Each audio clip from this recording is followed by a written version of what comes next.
kita cakap pasal legacy hari ni. It's quite nice to talk about it in the beginning of the year. Kan?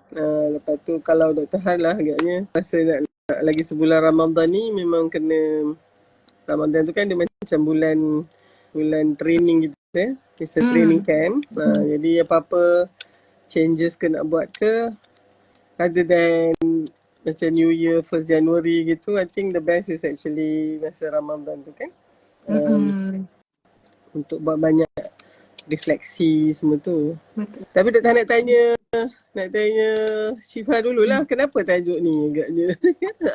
I don't expect it coming from you because selalunya orang yang concern pasal legacy ni would be somebody yang dah 40 ke macam tu tau. But it's good that you ada, selalunya Syifa yang tanya Dr. Har kan, Dr. tanya Syifa dulu kenapa tajuk ni? Betul lah. Okay, betul. Thank you for highlighting that. Yeah, when I start macam draft topic kan, of course brainstorm dengan Kak Syifa Hana juga waktu tu. So macam Dr. cakap, kita selalu nak mulakan tahun baru tu, kita selalu start dengan mind setting, you know, how to have what we call. Tak apa. Okay.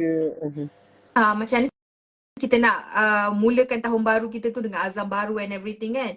So I think I would say she first start dengan legacy, sebab legacy tu adalah benda kiranya yang jauh. Macam Dr. cakap, it should be macam selalunya orang yang 40-an ke kan. But I think it's very important for us, especially orang yang you know tak sampai 40-an lagi, my circle, to have this kind of mindset. Sebab while living our life ni, we actually macam kita akan meninggalkan sesuatu, you know. Like I'm actually reaching new cycle of age this year. Okay. And then kan, tapi macam ni, lepas tu bila tengok balik, like when I was 20, actually I macam 20 tu dah keluar daripada rumah, dah keluar daripada negara pre-20s kan. So when look at back, I was like, oh, I left my time there, and actually make me ponder lah macam what did I do during my 20s macam tu tau. So to have this mindset of ataupun macam nak mewujudkan kerangka fikir leaving behind a legacy, because for me it's very important untuk start kehidupan kita berfikir dengan benda yang akhir, you know, to have our life, plan our life with the end mind. So end game macam tu. And then legacy ni nampak macam perkataan yang big sangat tau. Tapi macam I would say legacy, we always talk macam mesti macam somebody orang corporate, you know, legacy saham ke apa ke. Tapi for me legacy, it could be in our daily life. It's something yang impactful, yang berterusan. So macam I want to put this ataupun macam bersembang pasal benda ni, because I think it's very important lah for my circle as well. Okay, so firstly Dr. Har nak ucap tahniah dululah, sebab you just show me apa yang selalu kita sebut as kerangka fikir bercambah tu. So it's a growth mindset. Antara tanda growth mindset ni maknanya kita memang have the end in mind, kan? Jadi kita tak mudah apa implikasi dia ataupun dia punya outcome when you have that kind of mindset and having the end in mind. You keep on having your direction and destiny, and that would minimize your chances of being derailed ataupun you know get this yalah, biasalah kita diverted from our main course tu kan. Jadi very good, alhamdulillah Syifa. Untuk siapa yang hadir ni kan, I think boleh mula berfikir macam tu. It's always having apa dia yang you nak tinggalkan ni kan. Because dah tu memang umur kita ni kita tak tahu sampai bila. Ya, ada yang mungkin dah dekat 100 pun macam tak nak pergi-pergi lagi. Ada yang mungkin kita ingat kita boleh lah. Ya, macam kalau sifat 30 maybe you thought that you're thinking that maybe in 10 years time you'll be 40 gitu kan. Tapi kita tengok mungkin lagi 2-3 bulan ke 2-3 hari lagi agaknya umur kita. So but whatever it is, we are actually writing our legacy every day. Either we like it or not, either we sedar ke tidak. Yeah? Kalau kita tak pernah fikir pasal legacy kita, itulah dia legacy kita nanti. In a way kan maknanya. So Dr. rasa Alhamdulillah kita bincang tajuk ni. This is not really a big, mana jauh sangat ke. I'm glad that you bring it up. Dan insyaAllah ada a few things yang kita bincangin lah. Firstly kita define. Kan? Memang selalu kena define dulu apa dia so that we know that we are talking about the same thing. Takut kan ada orang lain ada definisi yang lain. So Dr. Hamam baru bagi this talk I think maybe in November agaknya.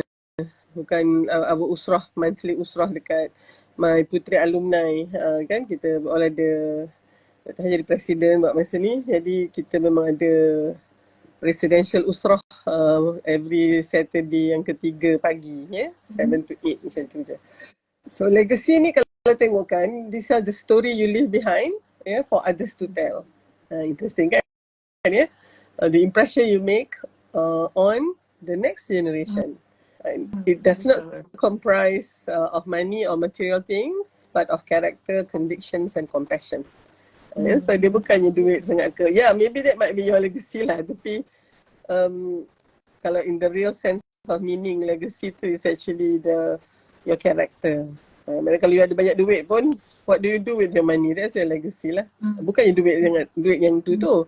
Of course duit tu mungkin orang lain boleh rasa lah kan. Tapi what do you do with that money tu kan? So it's actually a story to be told. Yang kita suka kan storytelling, and we actually have listened to all this very inspiring story of people who have left behind their legacies. Kan?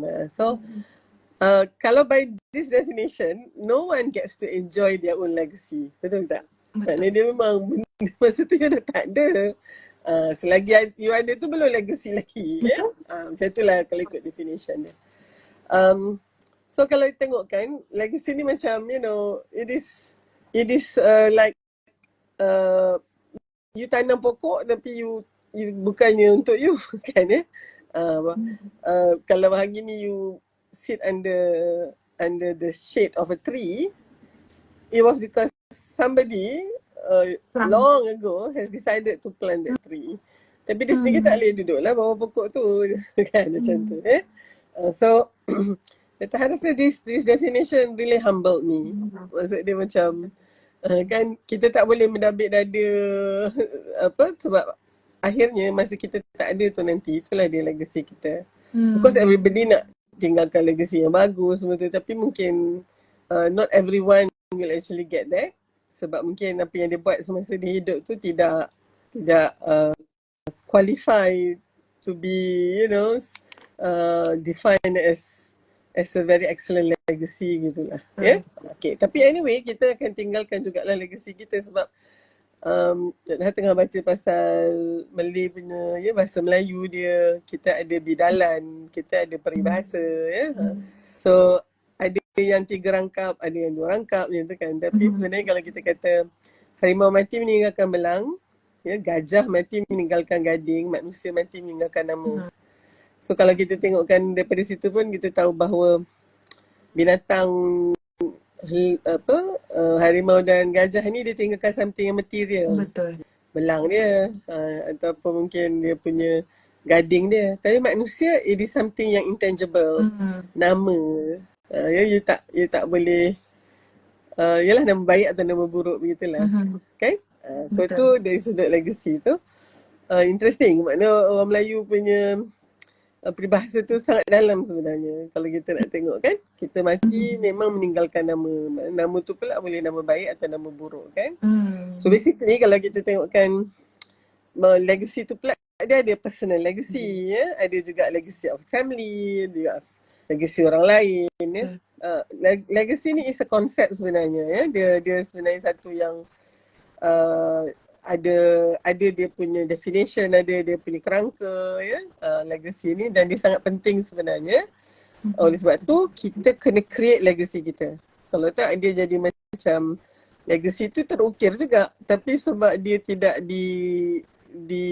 dicipta dan tidak dibina, tidak diberikan fokus, maka legacy yang kita tinggal tu kan mungkin legacy yang biasa-biasa, ya. Mungkin tak maksud Dr. macam mana, dia punya impact tu mungkin tidak menyeluruh dan juga tidak lama, gitu kan. Yang kita nak ni maknanya impact yang kalau boleh mengesani semua orang ataupun seramai yang mungkin, dan juga dia bertahan lama lah walaupun kita tak ada. That is kita punya immortality. Yeah. Kalau kita nak hidup sepanjang hayat tu, sebenarnya legacy kita lah. Hari ni kita ada orang yang walaupun dah lama tak ada, kita masih sebut-sebut. Yang paling dekat dengan kita bila kita sebut Rasulullah sallallahu alaihi wasallam, kita kena sambut juga dengan selawat juga kan. So walaupun dah beribu tahun contohnya, dia ada orang yang macam mungkin masih hidup lagi tapi dia tak memberikan apa-apa dah. Dia ada ke tak ada ke sama saja. So what does that mean? Dia tak ada legacy apa-apa kan. Ya, tidak meninggalkan sebarang legacy. So mungkin Dr. Sebelum pas balik dekat Syifa, kenapa legacy ni penting? You know, why is it important? Ada banyaklah, Dr. bagi lima alasan ataupun 5 sebab kenapa legacy ni penting. Pertama, dia memang sangat penting untuk kita preserve kita punya tradition and culture. So itu roots kita. Itu dia apa orang kata, tradisi dan adat resam kita itulah yang mempengaruhi cara kita berfikir, cara kita bertindak. So whether you want to leave that legacy atau tidak. Yang ni Dr. rasa memang bila cakap tentang ni, this is very important ataupun perlu dibincangkan dalam mixed marriage contohnya kan, daripada dua culture yang berbeza. Culture yang sama pun ada banyak juga yang kena iron out, apatah lagi dua culture yang mungkin sangat berbeza. Dan siapa yang akan yelah, kalau misalnya kita nak pastikan tak ada seorang yang dominate yang seorang lagi, jadi kita pun tak praktis sangatlah culture kita ataupun tradition kita kan. Pasangan kita pun macam tu juga. So anak kita dia akan ada culture dia sendirilah. Dan dia ni sebab dia tak berapa mendalam sangat roots dia orang daripada dua belah mak ayah dia ni. So they might have to face situation whereby they don't feel belong. Kat sini pun tak rasa belong, kat sana pun tak rasa belong. So they are going to create the third apa orang kata, kiranya entity culture yang baru. So tu satu. Keduanya, dia untuk inspire future generation. Jadi macam kalau siapa yang mungkin dari kecil mak ayah dia ajar cakap orang putih je kan, so dia comfortable expressing themselves in English padahal dia Melayu, so by now mungkin dia rasa miss out juga kan. Jadi sebab legacy orang Melayu banyak. Tu yang bila tengok je mak kilau tu, semua orang tiba-tiba nak ambil kelas silat dah kan, ya. So this is legacy mak kilau contohnya kan. Now building a sense of purpose, so kita punya macam tadi lah, having the end in mind. Apa dia the end yang kita nak? One of it is to leave behind, you know, a legacy that is going to impact as many people and also last as long as it should. Okay. Yang keempat ni kalau kita tengok, dia memang ada positive impact in your life. Ya, maknanya kita ada objektif kan, dan juga kita boleh create better future. Imagine kalau tak ada pun orang macam yang passionate enough nak leave behind legacy. Macam tu kan, macamnya salah apa yang ada lah. Lepas tu kita tengoklah nanti macam mana. Okay. So dah berhenti kat situ. At the same time, terima kasih pada siapa yang bersama ni. Kalau katalah ada pertanyaan kan, Syifa boleh tanya dekat ruang question tu. Dan memang sangat digalakkan untuk bertanya sebab I don't think kita biasa bincang pasal ni kan. Especially in your generation lah kan. Syifa? Silakan teruskan. Thank you Dr. For highlighting why is it important untuk kita ada legacy dalam kehidupan kita. I would think some people might think macam Datuk cakap, it's a bit matured lah this kind of topic sebenarnya. Tapi penting untuk kita, saya rasa untuk kita ketengahkan. The topic might sounds very matured ataupun berat lah. Tapi sebenarnya kalau kita tengok macam Dr. cakap lah, if we look at back, orang yang bermula awal kiranya kan, like orang yang meninggalkan all this tradition, even our moms, they start at early 20s, for us maybe we think like 30 muda lagi macam tu kan. Tapi sebenarnya orang dulu-dulu dah start awal dah macam tu. And then I have my second child at the age of 30 tu. Dah ada 2 anak dah kan. Itulah. Dia macam mana? Sometimes I would think when we are being very comfortable without having this kind of topic, tidak mahu dibincangkan, dia macam kita agak main-main lah dalam hidup kita. Macam we being very comfortable, all the nafsi-nafsi macam tu lah kan. But bringing it back, when we talk about legacy, tadi macam Dr. cakap kan, legacy ada personal legacy dengan juga professional legacy. It could be Syifa memang nak highlightkan lah tu, macam in your opinion kan, legacy ni adakah semua orang boleh mencipta legacy sendiri? Like it sounds very big, how about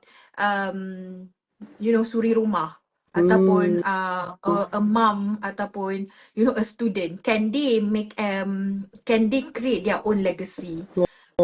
Your opinion. Okay. Very important topik itu.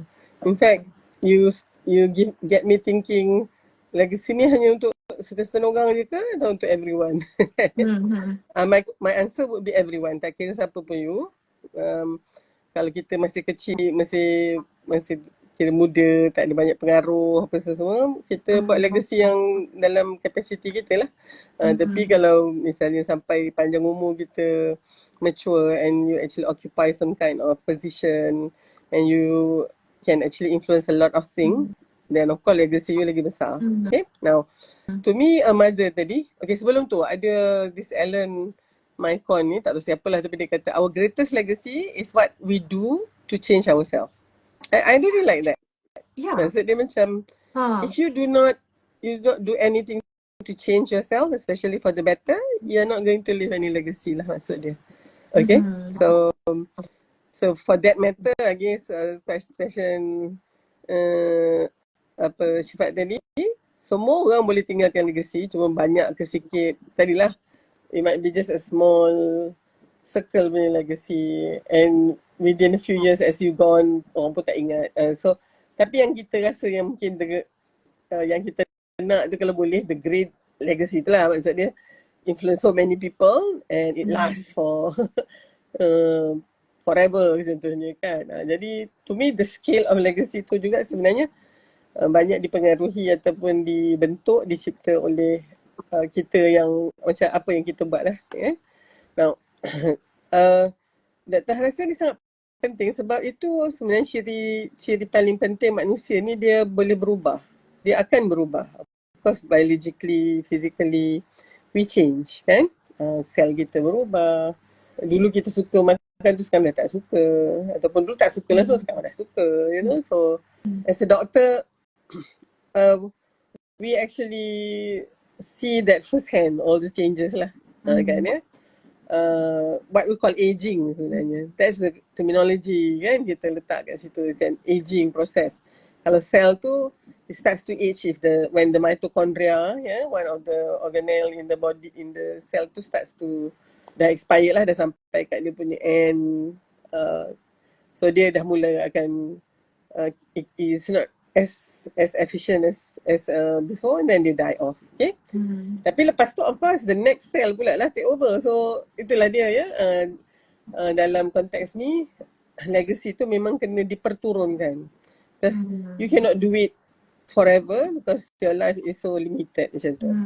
Jadi if you can inspire the next generation tadi kan, so your legacy can last.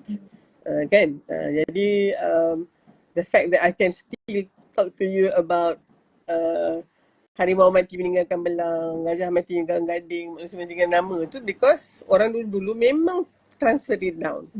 Memang dan Dr. Har pula mungkin kecintaan Dr. Har terhadap peribahasa ni Dr. Har kena transmit pula kat you all so that you all akan mula baca balik. Actually sangat indah tu bahasa kita sendiri begitu tu kan. So and if you miss that out, you actually miss a very important piece of legacy that you should actually pass down pula untuk anak you.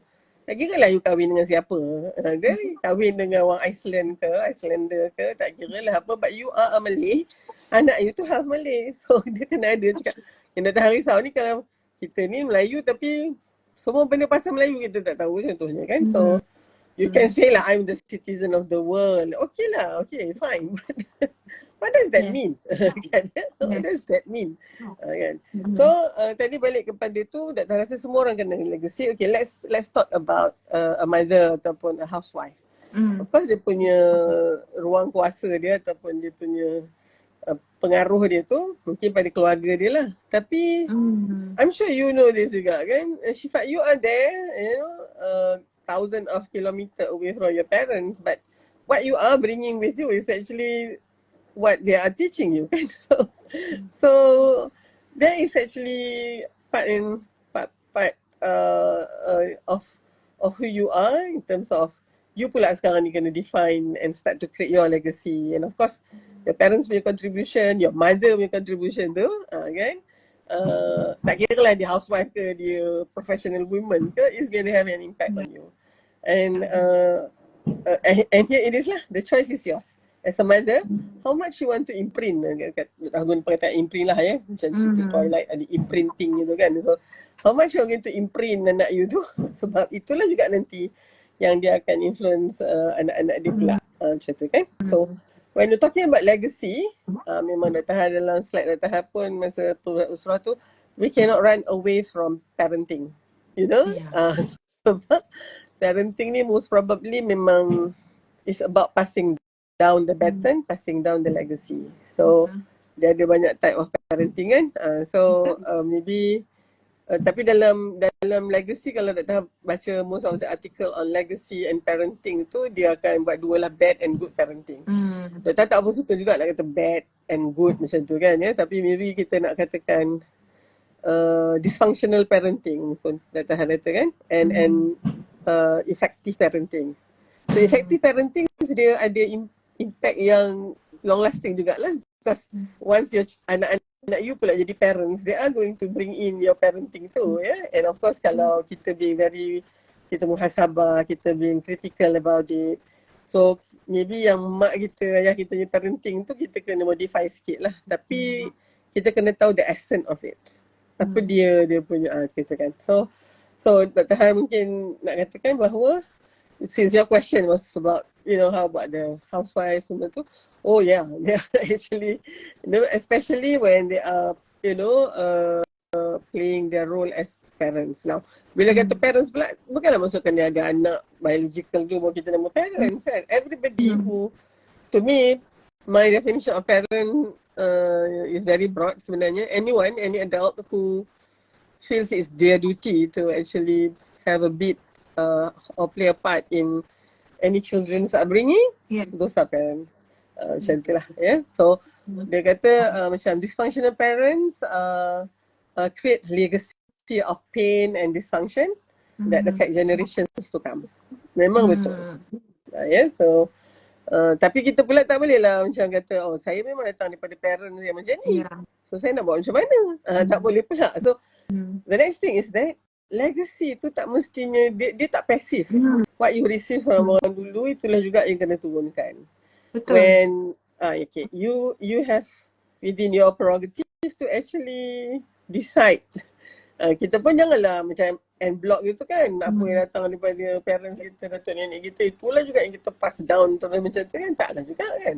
So I think that is something yang answer your question tadi tu, Syifa. Yeah. Thank you, Dr. Ha. Yeah, the reason I ask Dr. Ha is the term legacy, untuk meninggalkan satu legacy kan, to be passed down, menjadi, uh, is it like only for selected people? Sebabnya uh, I think that somehow in our life ni kadang-kadang macam saya cakap tadi kan, we are actually okay, whatever we live now is whatever we choose, Yep. right? So we are actually in our daily life, in our routine, we are actually being busy with whatever choices that we made. Yeah. For example, like macam your work ke, your study or your marriage, so those things that we choose actually will lead to the routine, and sometimes when it becomes routine, it becomes like an autopilot yang makes our life make us tends to forget that we actually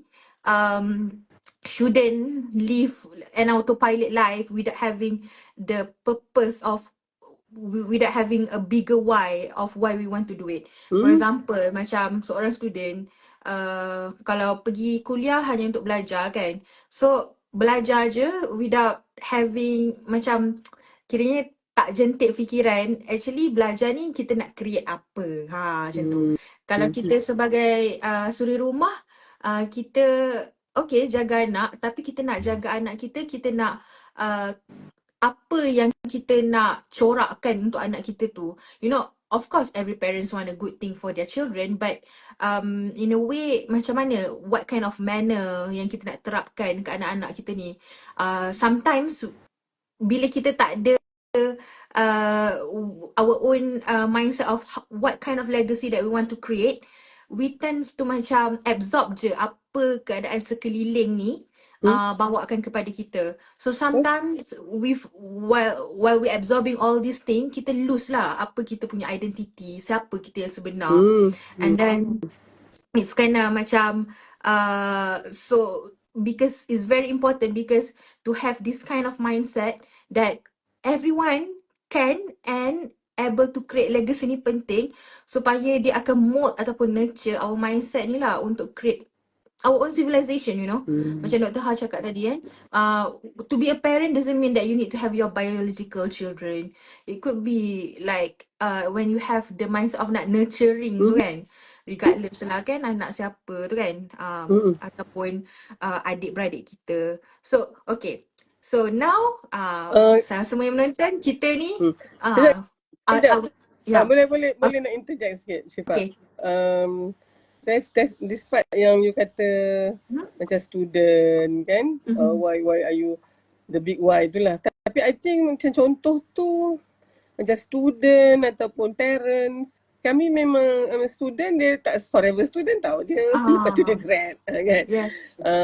Dan parents pula memang we cannot be just like that sebab anak kita grow, so kita kena grow with them juga. Okay, cuma mungkin contoh yang tu Dr. Har berpengalaman lah, is when you are having a kind of macam profession ke, and it, ataupun bukan profession pun, kerja lah, kerja yang macam tak kira lah you kerja apa, tapi it become routinized. Dan you pergi kerja sekejap and then balik, tidur, esok kerja lagi, macam tu je, kan. So itu yang kadang-kadang mungkin bila dah routinized sangat, some people dia tak apa lah, dia mesti bertanya lah hati dia, kakak I nak buat macam ni sampai bila kan. So mungkin tengah dalam trend ke, dia kata I ni nak sampai bila macam ni, and then dia macam snap out of the head, I have to do something, you know, with my life, I have to travel ke, I have to ni. Esok tu dia resign, tu dia ambil lah semua gaji dia, kata dia go travel of the world, contohnya kan. And then so maybe dia nak find themselves, and lepas tu betul-betul decide lah what legacy are you going to leave behind. Okay. Tapi Dr. Har rasa kita janganlah sampai macam tu sampai jadi macam kan, jadi macam sebab okay, dalam, and I think Dr. Har rasa, Syifa, dalam kehidupan kita sebagai Muslim dan mukmin ni, kita mungkin tak trap in that tau. Kita akan sentiasa kan, satu, kita kena pastikan semalam lebih baik daripada hari ni, dan hari ni lebih baik daripada semalam, dan besok lebih baik daripada hari ni. So itu sebabnya Allah kata di dalam surah Al-Hashr, ya ayyuhallazina amanu taqullaha wal tanzur nafsum ma qaddamat lighad tu wattaqullah maksudnya kan ya. Jadi perintah takwa tu mengapit arahan untuk memerhatikan apa yang kamu buat untuk hari esok tu. So maknanya kalau kita pandang secara umum saja, tadabbur ibrahnya adalah muhasabah diri itu adalah satu yang sangat dekat dengan takwa. Kan? Dia boleh menghasilkan takwa dan sifat takwa itu akan menyebabkan seorang itu reflect apa yang dia buat. Macam tu lah. Tu kan bila nak kata ittaqullah, lepas tu arahan bermuhasabah, lepas tu takwa balik. So dia macam kalau dia kata takwa akan menghasilkan satu suasana di mana kita perlu sentiasa muhasabah. What legacy am I leaving behind kan? Am I doing enough? Ataupun is this all that I can do gitu kan? Macam tu. Dan akhirnya menghasilkan lebih banyak takwa begitulah. And then it goes on and on kan. Okay. So oleh sebab tu muhasabah menjadi satu yang sangat penting untuk diri kita. Dan Dr. Har rasa somebody yang dah insyaAllah tahun ni 58, muhasabah tu yang jadi macam dynamo, internal dynamo untuk ada strength untuk besok tu. Jadi ya macam bila sekarang kan Dr. Har tu ada mental health issue, about depression, anxiety kan. Dr. Har reflect balik, do I have time to be depressed and to be anxious? No, sebenarnya tak ada. Like macam buat betul-betul lillahi ta'ala yang ni je hamba boleh buat ya Allah kan. I'm sorry kalau misalnya I should have been doing more, please give me that direction and tenaga usaha tu. Tapi for tomorrow lah kalau ada lagi umur, what I can do today ni lah kan. And what I have done yesterday tu kiranya itu dah mudah-mudahan Allah terima amal tu. So tak adalah pula Allah, I should have done this, I should have done that, then depressed gitu. Ataupun being so anxious about what's going to happen in the future. So I memang cannot tell the future pun kan. So buat aja. Lepas tu what if kan, what if tu yang buat kita anxious kan. What if this will not happen? What if this? Well, basically yang akan Allah suruh kita usaha je. Yang akan tentukan usaha kita tu berjaya ke tak berjaya tu dia. And he will decide with his wisdom. So usaha hari ni tengok besok tak berjaya. Tapi because you already have that kind of concept, tak apalah. Then maybe I should try on other things. So tak adalah pula masa untuk anxious tu kan. So jadinya hopefully and then along the way tu you leave behind trails which is legacy in a way. Mungkin belum nama legacy sebab you still alive, but you are pioneering saya. Okay, Dr. Har tentang legacy ni, Dr. Har kan sentiasa ingat that in the year 2000, I actually during my fellowship dekat US, I had to go for almost like 2 months macam tu. 1 month tu Dr. Har 1.5 months tu Dr. Har pergi dekat the university that hosted me, that was University of Minnesota, in Minneapolis. So Dr. Har duduk kat situ. I met a lot of people. Actually kan yang Hennepin jalan yang tempat Floyd yang started Black Lives Matter tu, yang dia kena bunuh tu. Itu dekat dengan my hospital, Hennepin County Hospital. So I remember walking down that street kan in the year 2000 lah. Okay. So lepas tu after 1.5 month tu we all ada conference, so pergi ke Washington DC. Okay. So Washington DC tu Dr. tengok lah tu yang Abraham Lincoln punya statue marble yang besar tu semua and from Capitol building tu, and dia punya yang luas tu dia panggil mall kan. So saya tak ingat mall tu macam shopping mall tu kan, tapi it's actually a big space lah kan ya. So and Dr. pergi Discovery Channel punya dia adalah National Geography kan, dia ada kedai-kedai dia untuk dia punya ni. So I step into Discovery Channel punya macam dia punya store gitu, dia jual macam-macam lah. But on the wall dia tulis do not leave macam mana Zat? Do not follow where the trail leads. Instead, macam make your own trail and kan make your own kiranya your own route ke, your own road tu, and leave behind a trail. Actually yang cakap tu is dia tulis kat situ anonymous, but I find out later on is actually Ralph Emerson punya quotes. Tak silap Dr. Hala jadi masa tu I was like, oh hold on, maknanya kita bukannya kena ikut footstep orang je, but instead you go to your own, that is the pioneering spirit that masa tu Dr. Hala kata, no wonder lah Discovery Channel become Discovery Channel. Otherwise they would not discover things kan. Dia ikut dia je orang kan. So my main point here, every time cakap pasal legacy I will remember that quotes. Maknanya kalau you nak betul-betul leave behind a legacy, memang you kena buat something yang pioneering and people will follow you gitu kan. But now again, pioneering ni dia kena very resilient lah dengan growth mindset tu Kalau fixed mindset tak adalah, kita nak duduk jalan yang ada satu lagi is actually the road less travelled kan, atau the path less travelled. So itu pun sama juga spirit dia kan. Dia kata I went to the woods and I see two trails and I choose the path less travelled. Sebab kalau yang satu lagi tu memang macam dah lalu banyak dah tempat tu kan, tapi yang satu ni kurang. So at that dichotomy, where do you ni? So Dr. Hala said if you want to leave behind legacy, agaknya bukan agaknya Syifa, you have to find that path yang less travelled tu, and that tadilah leave behind a trail for other people to follow kan. So you don't have to be trailblazer. That's another thing. Dr. Hala rasa macam Dr. Hala sendirilah. I pergi seorang-seorang tak ada orang ikut pula.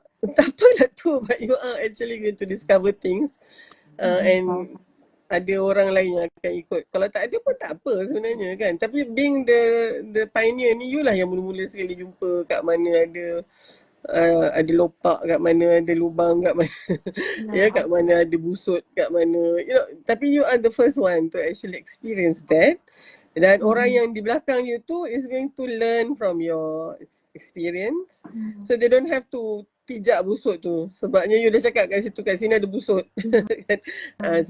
So I do not know whether tapi itulah Syifa, ada orang yang memang Allah bagi kekuatan tu dan dia sendiri pun ambil cabaran tu. Tapi ada orang yang memang takkan lah. Dia akan ikut je lah mana-mana. Dia akan tengok mana yang paling senang, mana yang paling ramai orang. Itulah dia. So yang ni kita katakan dia orang tak ada self-altering mind. They just socializing mind dia panggil. Dia nak socialize saja. Tapi dia tak ada nak alter sendiri dia punya chapter dia sendiri tu. Okay. Menarik. Menarik lah apa yang Dr. Ha cakap. Self-altering mind, which also tadi kan kita cakap macam everyone can leave a legacy, but not everyone can have the self-altering mind. And then actually some people go with the socializing mind and everything. What I would say, like macam bila Dr. Ha kata legacy tu kan macam the road less travel, benda yang baru. Sometimes I think that maybe the road less travel tu dia macam kita tak semestinya kita tengok benda yang sangat besar. It could be within your own life tu kan. Macam benda yang biasa dalam daily life kita, rutin kita, keluarga kita, tiba-tiba kita nak ubah sikit, kita nak buat something new. It could be a legacy yang akan di-pass on kepada generation kita. So I think sebab itulah bila Dr. Ha banyak kali mention pasal growth mindset, is actually highlighting lah the theme that I actually want to bring for this year punya pillow talk tu. To have the growth mindset, especially among women kan, to empower us lah, to have the growth mindset ni, to rethink and relearn balik about ourselves, and that's why the topic legacy comes up and everything. So macam Sekejap, Dr. Han jumpa ni Ralph Emerson punya quotes lah. Dia kata, do not follow where the path may lead. Go instead where there is no path and leave a trail. So ataupun itulah legacy tu. So So Dr. nampak memang from there you boleh tahulah tadi tu kan, banyak benda yang if I can interject sekejap, macam you kata, it might not have to be some legacy yang at the highest level, kat nation level ke tak. Let's say in your family maybe, ditakdirkan belum ada yang ada rezeki untuk belajar sampai ke Menara Gading contohnya, kan? Okay. Tiba-tiba you katalah ada dua siblings, older siblings yang tak dapat nak masuk you contohnya, tapi you rasa macam you boleh sebenarnya, kan? And then you and then ialah kalau keluarga besar contohnya, ada 5 lagi adik kat bawah tu. So 5 tu akan ikut kak cik ni lah, kan contohnya, ya. Jadi di situ pun namanya legacy tu. Okay. On the other hand, ada orang yang mungkin dia ada peluang nak belajar sebenarnya, tapi masa tu sebabkan kesempitan hidup, ayah dia meninggal contohnya. So dia anak sulung kena mengalah lah. So adik-adik dia semua yang ni. So adik-adik dia mungkin semua masuk universiti. Dia tak masuk universiti. Tapi to me, that kakak tu, selalu kakak lah kan. Abang tu ada kan. Tapi kakak ni sebenarnya dia leave behind a legacy in a way. Macam kalau dia tidak korbankan masa depan dia tu, tapi ataupun dia tak pergi universiti tu, adik-adik dia pun tak pergi universiti. Your action creates a legacy that inspires others to do more and become more. It's an excellent legacy. So legacy ni is about leaving behind yang boleh inspiring enough for others to follow through. Itu tu pun dah legacy lah. On the other hand, kita mungkin buat something yang orang ikut juga, tapi ikut yang jahat. Sebelum tu dia tak ada idea pun. Tiba-tiba kita ajar dia untuk buat yang jahat pula, dan dia lepas tu terus jadi macam tu.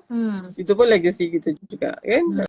Kita pun okay, in this part kan, Syifa nak cakap pasal legacy ni kita punya responsibility tau. Of course agaknya kita kata, oh, I didn't mean to do that or think like that. So tiba-tiba I ni tahu orang jadi macam tu pula. Macam tu. Boleh tak you macam disown your legacy tu. I don't know, itu kena tengoklah macam mana kan dalam konteks apa orang kata konteks penghakiman Allah nanti di depannya di Yaumul Mahsyar tu. Tapi kita tahu bahawa kalau kita start something good, orang ikut, kita akan dapat pahalanya tu. Betul.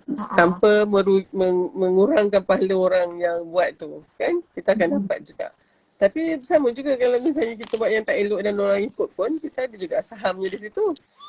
Kan? Ya? Betul. Tak tahu macam teringat bila cakap pasal ni, ada mungkin yang bila contohnya orang tu tak suruh pun dia orang lain sembah dia, tapi bila dia dah mati contohnya, masa tu orang sembah dia, kan? So dia mungkin akan, dia boleh lah nanti di depan Allah, dia kata saya tak pernah pun suruh dia orang ni sembah saya, tiba-tiba dia sembah saya, kan? So itu mungkin in certain occasion lah. Tapi I would like to most probably at this, kita dah second part of kita discussion ni, kan tadi kita interrupted. Kita memang kena fikirkan legacy kita tu memang akan ada implikasinya untuk hisab kita nanti di akhirat agaknya, kan?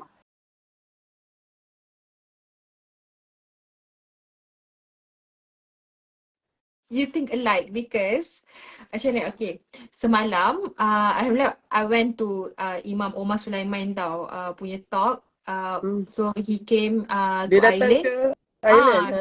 Datang ke Dublin. So temanya Isra dan Miraj.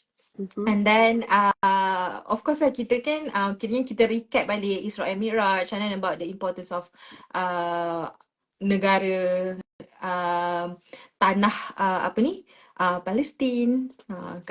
Bila sebut ni nanti takut dia cut off Meta.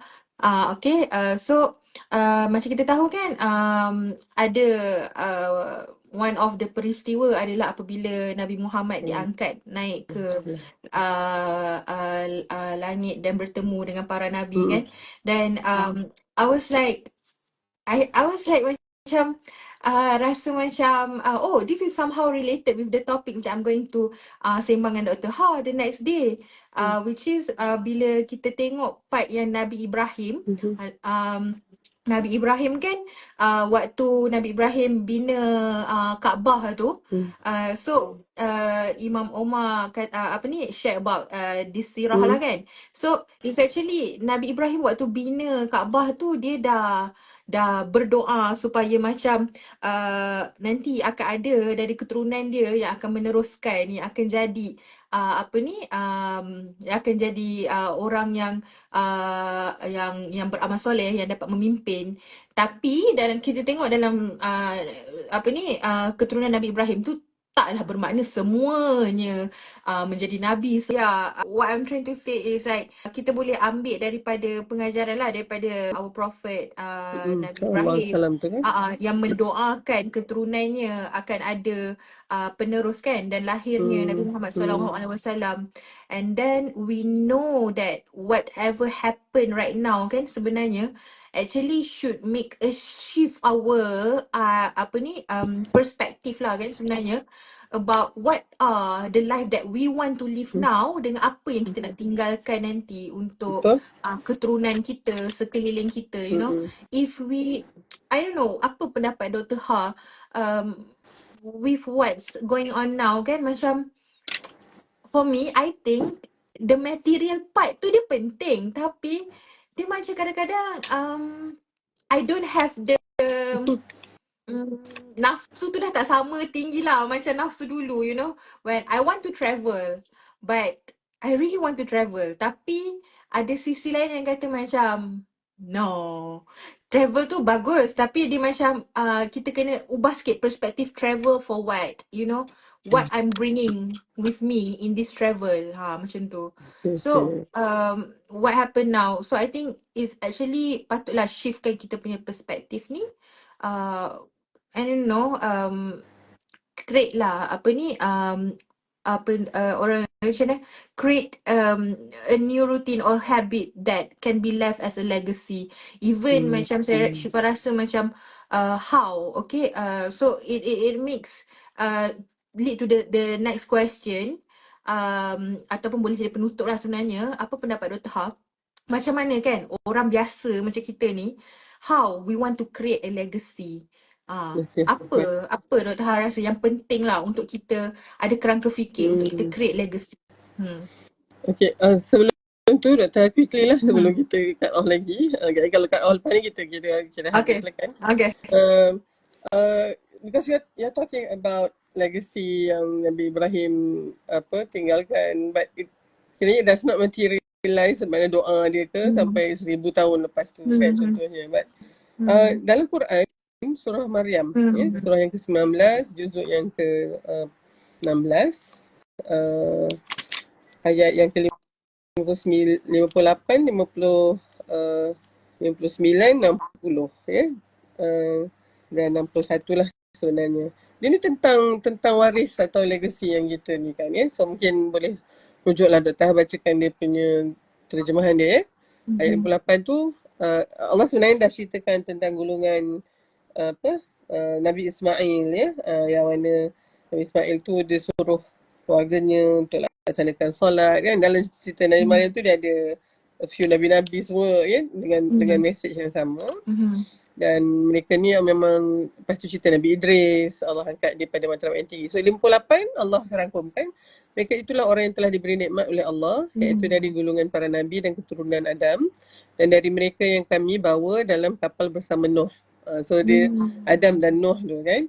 Kemudian dan dari keturunan Ibrahim, tadi tu bila Syifa sebut tadi tu tak tahu ingat ayat ni lah, Ibrahim dan Israel, iaitu Nabi Ya'qub alaihissalam, dan dari orang yang telah kami beri petunjuk dan telah kami pilih. So selain daripada nabi-nabi ni, ada juga orang yang mungkin bukan keturunan nabi tapi yang dah Allah pilih dan juga yang Allah bagi petunjuk. Apabila dibacakan ayat-ayat Allah yang Maha Pengasih, maka mereka akan tunduk sujud. Ni ayat ayat sajadah. Kan yang kita tahu, iza tutla alaihim ayatul rahman kharru sujadan wa bukiya. Dia sujud dan dia nangis. Itu tunjukkan macam mana khusyuknya mereka ni. Kan? Tapi ayat 59, kemudian datanglah setelah mereka pengganti yang mengabaikan solat dan mengikuti hawa nafsu mereka, maka mereka kelak akan tersesat. So walaupun dia punya perisai atas tu bagus-bagus, bawah ni rupanya ada juga yang abaikan solat. Tadi tu bila sebut nama Allah dia orang sujud sampai menangis-nangis, tapi yang ni langsung tinggalkan salat dan dia ikut nafsu dia. Dan mereka ni nanti Allah kata akan dikira sebagai ghayya, kan, orang yang sesat. Tapi ayat 60 Allah kata kecuali orang yang bertaubat. Ni tadi, ni dia punya keturunan yang lalaikan, abaikan solat, kemudian ikut nafsu ni. Kalau mereka ni bertaubat, beriman dan mengerjakan kebaikan, kebajikan, so 3 benda tu.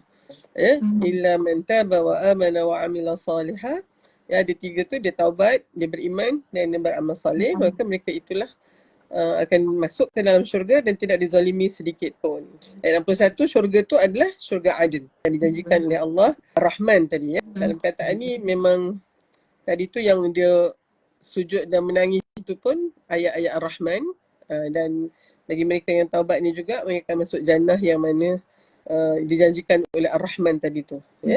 So dan di sinilah kita katakan Allah menjanjikan syurga tu yang kita tak nampak pun, tapi disebabkan iman kita percaya. So ayat yang 4 ni dia tunjukkan dalam konteks legacy jugalah, kan, tapi maknanya tu tadilah kita tak boleh kata datuk nenek kita memang orang jahat, kita nak macam mana? Tak boleh gitu. Tapi kalau kita, saya punya keturunan memang bagus, that doesn't mean you pun akan jadi bagus juga, kan? So yang itulah. So balik kepada soalan Syifat tadi, apa macam mana nak buat untuk tinggalkan legacy behind? I think now there are so many ways of leaving behind legacy, but to me it must be documented. The documentation must be able to be passed down, kan? So dia macam everybody has to have their own time capsule lah kot, dia tulis apa-apa kat dalam botol, lepas tu tanam kat mana-mana, kan, dan nanti bila cucu kita ni. But I don't think we need to do that now, dengan adanya internet and everything ni.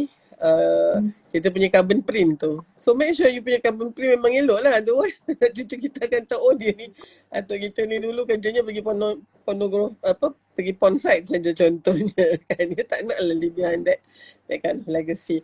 Dr. mungkin nak share something ni, sekejap dia.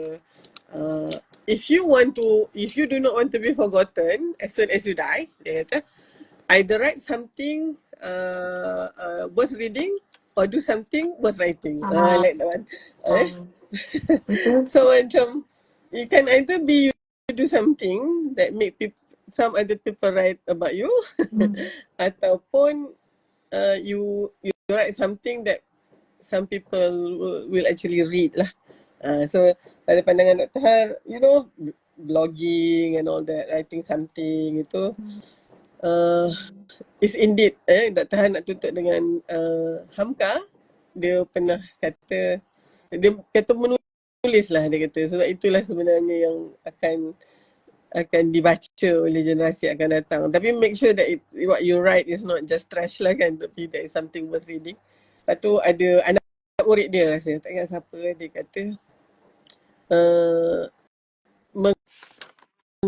mengubah untuk menggugah, dia kata tau. So mengubah tu, mengubah bunga tu, dia macam, you write something, you create something, tapi tujuannya untuk menggugah. Menggugah ni bahasa, kalau Jawa tu kita kejutkan orang.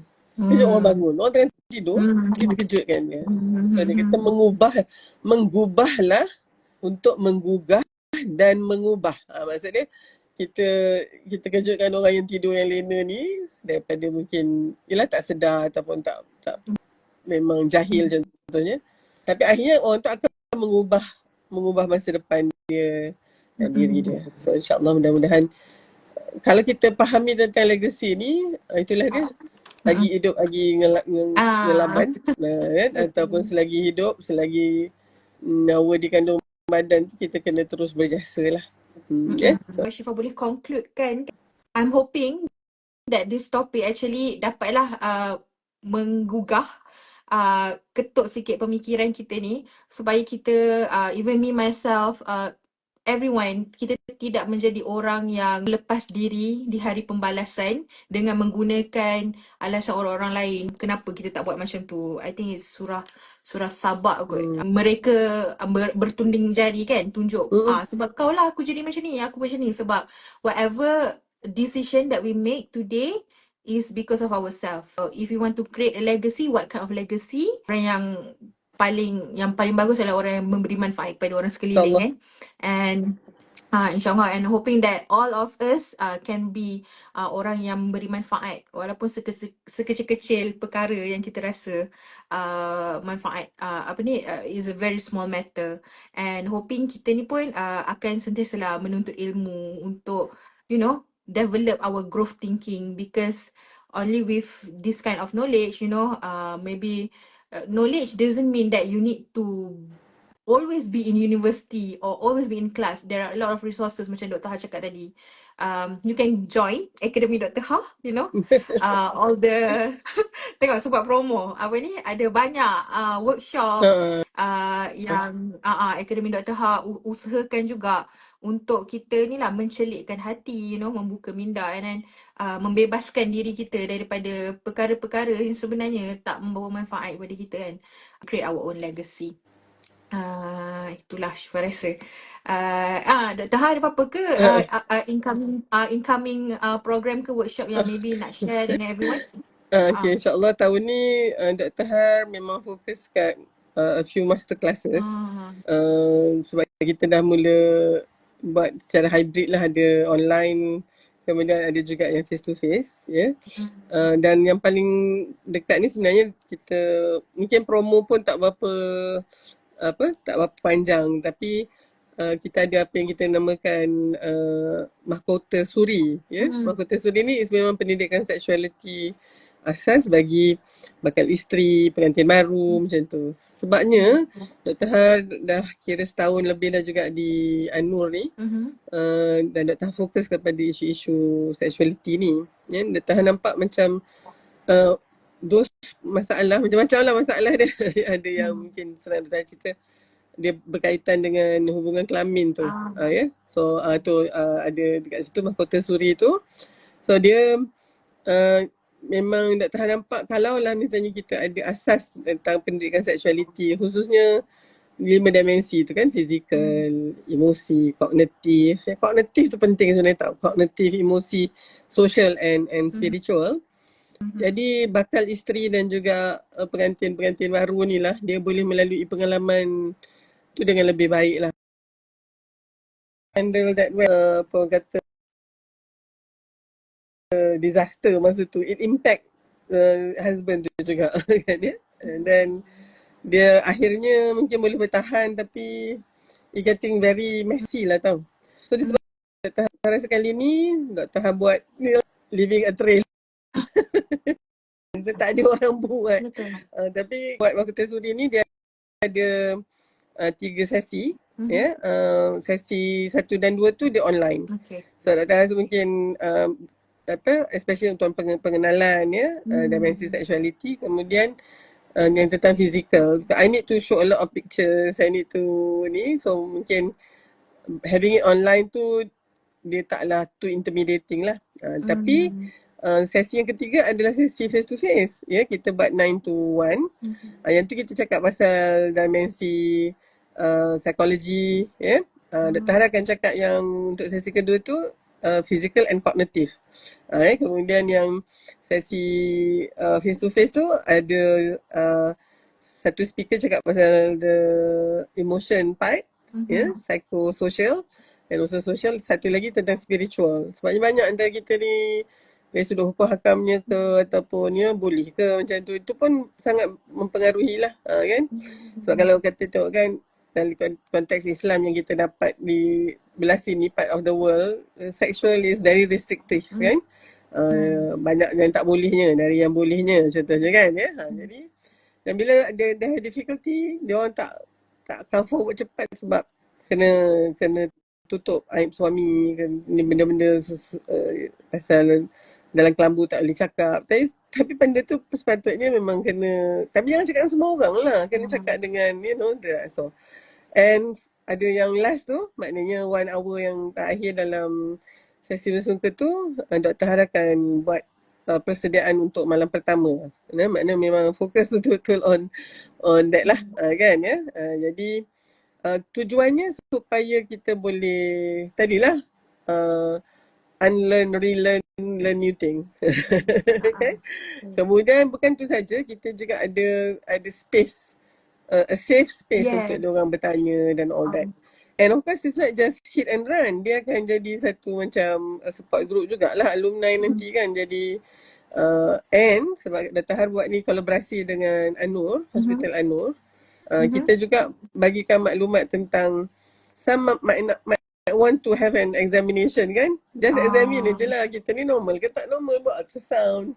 And then kalau misalnya selama ni tak tahu kan, so macam Dr. Har sendiri dan rakan-rakan Dr. Har yang bukan tak mesti ONG specialist lah, all doctor can actually do an external examination. Kita tak masuk lah jari kita kat dalam dia punya vagina semua sebab dia masih lagi dara kan ya, kalau yang belum berkahwin lah. Jadi kalau yang baru kahwin and wanting to know why am I feeling kat sini sakit, kat situ sakit, that will be a good time ya. Tapi dia tak buat masa tu jugalah, dia akan set another appointment untuk kiranya sesi consultation yang biasa lah, kan. So yang tu kalau misalnya ni Cik Dr. Har sendiri ada banyak kali juga buat. So I will tell the bakal isteri ni, this is your introitus. Kat sini yang kan, sambil tu so dia boleh lah, dia faham lah sebenarnya. Kemudian nanti kalau katalah ada hubungan kelamin dengan suami tu, yang belah mana kan, lubang mana yang nak kena masuk tu. So dia bayangkan ni sama-sama lah si buta nak menunjuk jalan dengan si buta juga. Ya, si pekak jalan dengan si buta. So dulu tak tahu. So tu yang jadi macam-macam tu. Kan? And then lepas tu kalau ni takkan nak tanya mak ayah ke? Kebanyakan mak ayah mungkin tak buat apa ni sangat kan. So, okay. Dr. Har rasa yang ni memang patutnya datang ya. Siapa tak mestinya macam katalah kalau sifat datang macam tu boleh aja kan.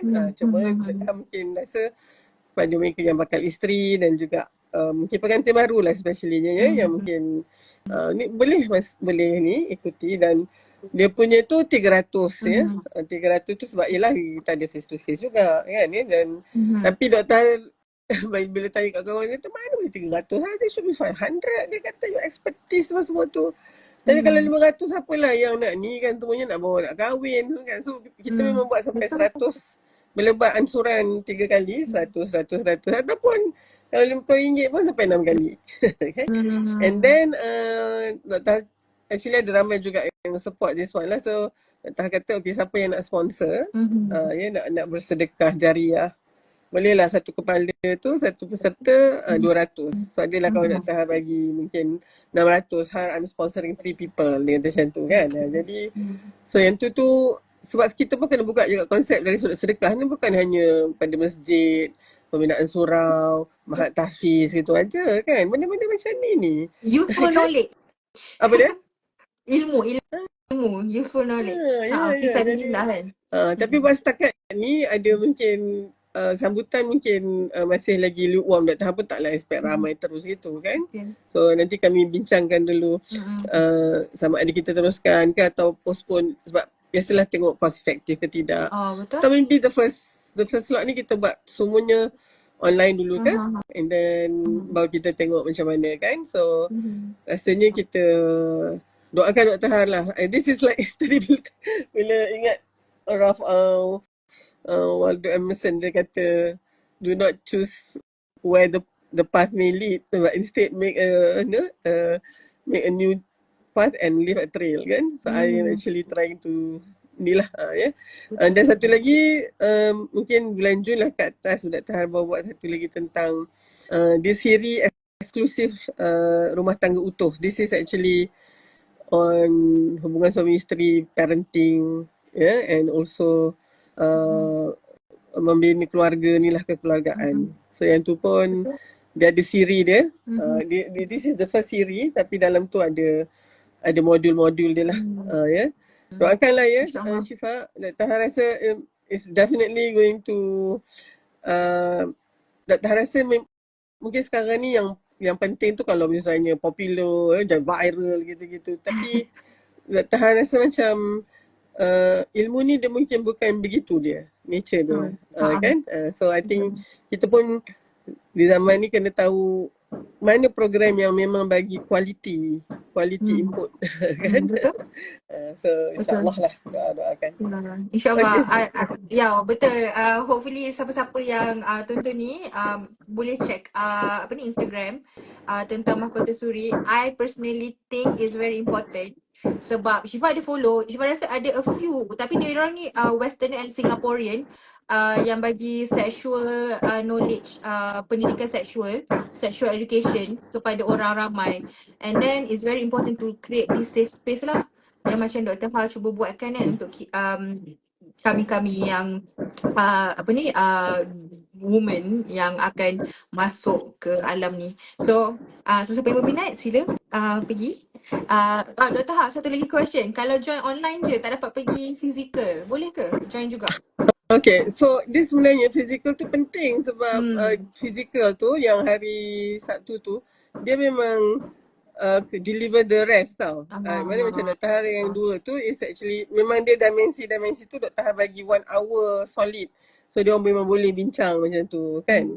So tapi macam ni untuk first ni kita cuba consider it might be kalau tak dia nanti Dr. Har kena bincang dengan my team juga. So we can make it full online agaknya. Tapi instead of 3 sesi dia jadi mungkin 4 ke atau 5 sesi ke macam tu lah.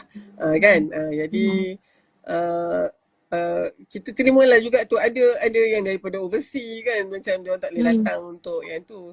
So untuk tu kita kata mungkin kita boleh buat recording dan bagi dia lah recording tu. Tapi kalau misalnya untuk first ni kita pertimbangkan jugalah and then daripada situ mungkin kita boleh step up sikit untuk jadi hybrid pula ke kan. Wallahualam, kita flexible lah sebenarnya. Nanti kita akan confirmkan. Okay. So sisters be on the lookout lah ya. Alright. InsyaAllah. I'm looking forward for the program. And then Puan Musalmah ada tanya, siapa pun boleh join ke? Boleh. Okay macam ni. Dr. Har kata kat situ bakal isteri dan pengantin baru.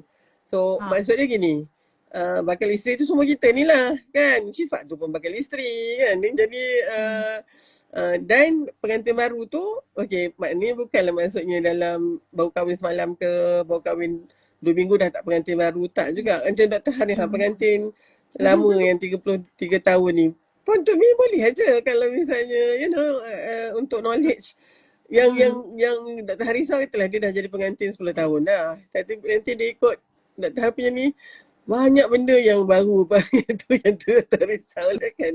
Tapi that just shows kita memang tak ada this outlet kan untuk berbincang tentang tu. So jawapan untuk soalan tu, mari jom ramai-ramai pun tak apa. And then cumanya Dr. Har rasa kalau misalnya ada banyak sangat gaps, ada yang dah kahwin lama ataupun kan atau so dia mungkin, so bila Dr. Har kata bakal isteri dan pengantin baru tu, dia akan fokus sikit to the special group lah kan. Tapi maksudnya siapa yang belum ada pasangan lagi tu, kalau nak boleh, cuma Dr. Har harap dia tidaklah pula nanti unleash something inside you pula kan, yang itu pun. Tapi to be honest, I am not in control of that. Jadi maksud dia Dr. Har tak boleh kata siapa yang belum ada plan nak kahwin tak boleh dengar yang ni, tak ada. So to me tapi kalau lepas tu with this knowledge you buat something else pula ke, I'm not responsible kan. Sebabnya so pada pandangan Dr. Har ilmu yang bila kita dah dapat tu, kita nak gunakan cara baik ke atau kita nak salah gunakan tu, Dr. Har rasa dia tidak patut dikaitkan pula dengan cikgu yang mengajar. Kan ya? Okay. Yeah, sebab you are adult, be responsible with the knowledge, with the input that you have, insyaAllah kan. So benda tu patut jadi, yelah sumbernya ilmu, it could be pahala but you lead it to something else. So be responsible lah with your choice decision making tu, insyaAllah. InsyaAllah. So kita berhenti kat sini. Thank you so much Dr. Ha Okay. for your Ni 10:30 time. lagi ni. Okay. Terima kasih. Looking Sama. forward untuk update pasal Ya. next program. Tu Jumpa dengar tak? next month. Dengar tak dia Dengar. bunyi dentum-dentum? Tapi I Dengar. notice one thing this year. Sama ada Dr. tak notice kat, bukan Dr. dekat Siraj. So this is memang tempatnya lah kan. Dipanggil ground zero epicenter lah kalau nak jenis ni. Tapi I think this year daripada hari Jumaat hari tu, I was expecting kadang tu dentam-dentum tu sambil kita azan tu pun dia datang. But this 3 consecutive evening ni, dia masa azan tu tak ada seorang pun yang pasang mercun. Dr. notice pukul 8 tu baru dia start. You know, so we have this, dia macam I don't know whether Dr. Hal yang tak perasan ke kan, tapi dia, I do not know whether there's any secular ke kata, you know, kalau nak bagi muncul kena lepas pukul 8 ke. Tapi kalau tak, it shows that level of respect jugalah in a way. Betul. Kan? Which I'm very proud of lah, kan. So dia lepas pukul 8 tu baru ni. And then I terbaca lah somewhere, dia kata tempat dia nak bila azan isyak tu dia berhenti dulu. Lepas tu lepas isyak tu nanti baru dia dentum balik. So I think that's good. That's good. Kan, so I do not know tempat lain mungkin tak ke apa, tapi tempat tak terperasan tu 3 malam ni. Dia waktu yang pukul kita masuk waktu 7.30 kan, lebih kurang macam tu. 7.25 dah, 7.30 sampai pukul 8 tu tak ada bunyi apa. Pukul 8 tu nanti baru dia start dentum tu. Okay, alright, insyaAllah Syifa, mudah-mudahan lah ya. Kita harap we are going to be exemplary for this world to live in harmony. Yeah, we have one genocide is happening. Dah sangat broken hearted pasal Hind. I've been following about Hind tu. Bila tahu dia, of course we know lah, she would have been dead. Tapi sebelum badan dia tak jumpa tu, mayat dia, tapi bila jenazah dia jumpa and together with the ambulance punya yang dispatch tu, I feel, oh ya Allah ya Tuhanku, Hind dengan family dia tu dah selesa dah hidup ya di sisi Allah tu, tapi kita ni lah Betul. Okay, alright Syifa, Assalamualaikum, thank you very much Syifa, Assalamualaikum warahmatullahi wabarakatuh.